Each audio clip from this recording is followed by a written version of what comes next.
आज हम बात करने वाले हैं इतिहास के उस मोड़ की जब पूरे भारत में एक ऐसी आग भड़की जिसने दुनिया के सबसे बड़े साम्राज्य की नींव तक को हिलाकर रख दिया था। जी हाँ, ये कहानी है भारत छोड़ो आंदोलन की। अंदाजा लगाइए ये आंदोलन कितना जबरदस्त रहा होगा कि उस वक्त के वायसराय लॉर्ड लिनलिथ को खुद ये मानना पड़ा। ये सिर्फ एक बयान नहीं था, बल्कि ब्रिटिश हुकूमत के अंदर बैठे गहरे डर की आवाज थी जो इन शब्दों में साफ सुनाई दे रही थी। तो आज की इस चर्चा में हम 5 हिस्सों पर नजर डालेंगे। पहले देखेंगे कि द्वितीय विश्व युद्ध ने कैसे ये संकट खड़ा किया। फिर गांधी जी के उस मशहूर करो या मरो के नारे को समझेंगे। इसके बाद हम ये भी जानेंगे कि कौन इस आंदोलन के खिलाफ था। फिर देखेंगे कि कैसे आम जनता ने इसे एक विद्रोह में बदल दिया, और आखिर में हम इसकी विरासत को समझने की कोशिश करेंगे। तो चलिए कहानी शुरू करते हैं। आखिर वो कौन सी वजहें थीं जिनके कारण इतना बड़ा ज्वालामुखी फटा? असल में इस आंदोलन की जड़ें सेकेंड वर्ल्ड वॉर के धुएं और बारूद में छिपी थीं। देखिए, हुआ ये कि 1939 में ब्रिटेन ने भारत से बिना पूछे ही उसे वर्ल्ड वॉर में शामिल कर दिया। कांग्रेस ने कहा ठीक है, हम साथ देंगे, लेकिन बदले में हमें आज़ादी चाहिए। अंग्रेज इसके लिए तैयार नहीं थे। फिर 1942 में बात करने के लिए क्रिप्स मिशन भारत आया, लेकिन वो भी बुरी तरह फेल हो गया। बस इसी के साथ पूरे देश में गुस्सा और निराशा की एक लहर दौड़ गई। भारतीयों के सब्र का बांध अब टूट रहा था।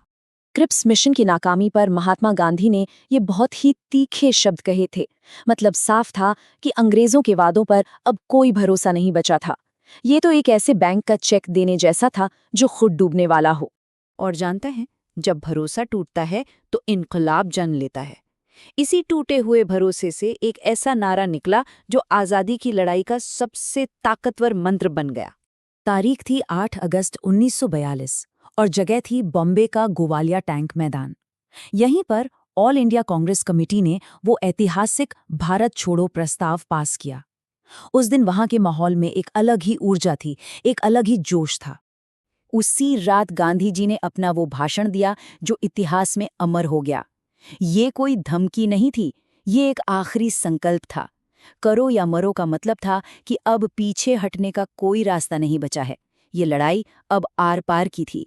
लेकिन ब्रिटिश सरकार भी पूरी तैयारी में थी। गांधी जी के भाषण के कुछ ही घंटे हुए थे कि कांग्रेस के तमाम बड़े नेताओं को गिरफ्तार कर लिया गया। यहाँ तक कि पूरी कांग्रेस पार्टी को ही गैरकानूनी घोषित कर दिया गया।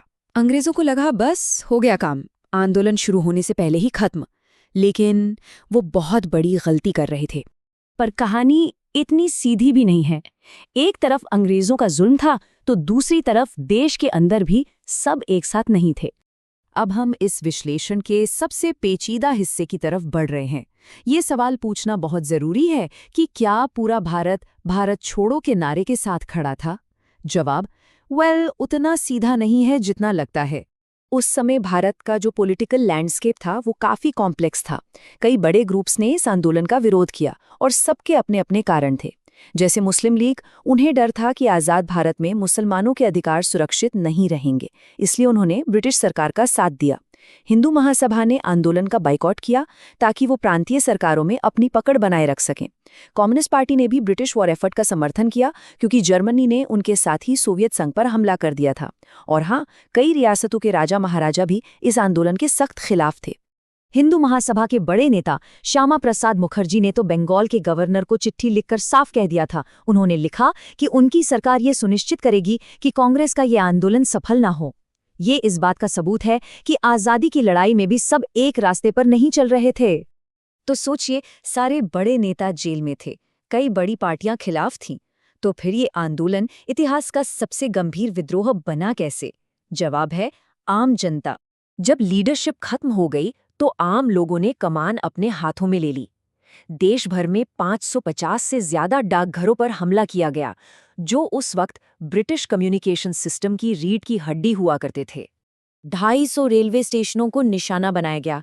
इसका सीधा असर सैनिकों और सामान की आवाजाही पर पड़ा और ब्रिटिश ट्रांसपोर्ट सिस्टम की कमर टूट गई। कम्युनिकेशन को पूरी तरह से ठप करने के लिए लगभग 2500 बार टेलीग्राफ के तार काटे गए। इससे कई इलाकों में ब्रिटिश प्रशासन तक खबरें पहुंचना ही बंद हो गया। ये विद्रोह इतना फैल चुका था कि इसे कुचलने के लिए अंग्रेजों को, सोचिए, वर्ल्ड वॉर के बीच से अपनी 57 बटालियन सैनिक लगाने पड़े। और ये सिर्फ तोड़फोड़ नहीं थी। सतारा हो, मिदनापुर हो या बलिया, इन जगहों पर तो लोगों ने ब्रिटिश शासन को उखाड़ फेंका और अपनी लोकल सरकारें तक बना ली।